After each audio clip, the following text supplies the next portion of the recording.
আসসালামু আলাইকুম। আবার নতুন ভিডিও একটা নিয়ে হাজির হচ্ছি আপনার মাঝে। আজকে ভিডিওটা হলো স্বামী স্ত্রীর ভিতরে মহব্বত সৃষ্টি করা। স্বামী যদি আপনারা ঘৃণা করে, স্বামী যদি পরকীয়া করে, পরকীয়ার না করার জন্য এই আমলটি নিয়ে হাজির হচ্ছি। কেমনে কেমনে কাজ করতে হয় না করতে হয় আমি বলে দিব। তার আগে ভিডিও একটা সাবস্ক্রাইব করবেন, শেয়ার করবেন, লাইক করতে ভুলবেন না। আজকে আপনারা সাবস্ক্রাইব করা লাগে আর সামনে অবশ্যই থাকে। এই সাবস্ক্রাইব নারীর চুল লাগবে আর অল্প বাইতনের ময়লা লাগবে।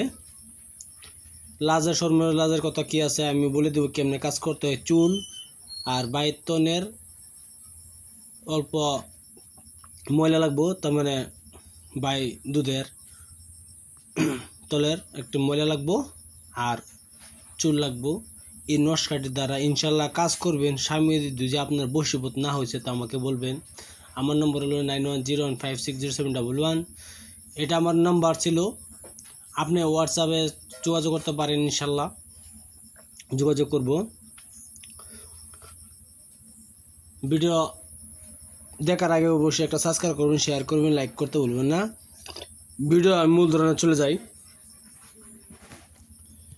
এইটা আপনি কাজ করবেন অবশ্যই মঙ্গলবার দিন আপনার মাথার কিছু চুল নেবেন। আপনার মাথার চুল নেবেন আর বাইতনের হেদা লইবেন, বাইতনের নিচের অঙ্গের হেদা লইবেন। লোয়ার পরে এইটি মিশাইবেন। আর এই নস্কাটি দেখতেছেন, এই নস্কাটি আপনি সুন্দর করে লিখবেন। তার মানে মেক্সোজার পেন কালি রাখলে ভালো হয়, নাহলে যদি না পারেন তো লাল কলমের দ্বারা সাদা কাগজে লিখবেন এই নস্কাটি। লেখার পরে আপনি ধরুন গিয়া এই নস্কাটি 7 গাড়িতে পানি উঠায় আনবেন। যে বলে আপনি কেউ যদি না দেখে 7 গাড়ির পানি উঠায় আনবেন। আনার পরে আপনার চুলটি জ্বালাবেন। জ্বালানোর পরে যে কালিটা বাহির হইবে এই কালিটা এই পানি দিবেন। আর আপনার তনের হেদাটা এই হেদাটাও দিবেন।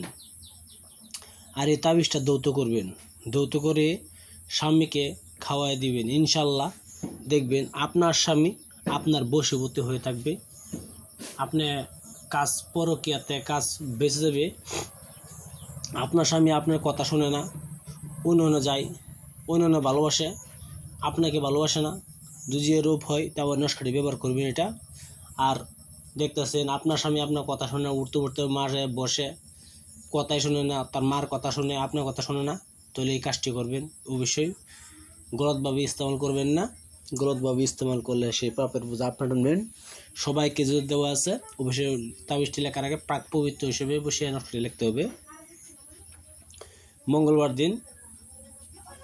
দিন পাক পবিত্র হিসেবে লিখবেন। লেখার পরে ইনশাল্লাহ যদি আপনি হিন্দু, মুসলমান, কীর্তন, বৈষ্ণব যে কেউ যাতে সব ইজ্জত দেওয়া আছে, আপনারা নিজের ধর্মকে নিজেকে কয়েকটা দান করবেন। আপনি যদি মুসলমান দান করবেন, আপনি যদি হিন্দু হয়ে থাকেন তো অবশ্যই আপনি মন্দিরে দান করবেন। ইনশাল্লাহ আপনার স্বামী আপনার বশীভূত হয়ে যাবে। ভিডিও দেখার জন্য বহুত বহুত ধন্যবাদ। আপনি ভালো থাকেন, সুখে থাকেন। আসসালামু আলাইকুম, খুদা হাফেজ, নমস্কার। ভিডিওটা সাবস্ক্রাইব করবেন, শেয়ার করবেন, লাইক করতে ভুলবেন না আপনারা।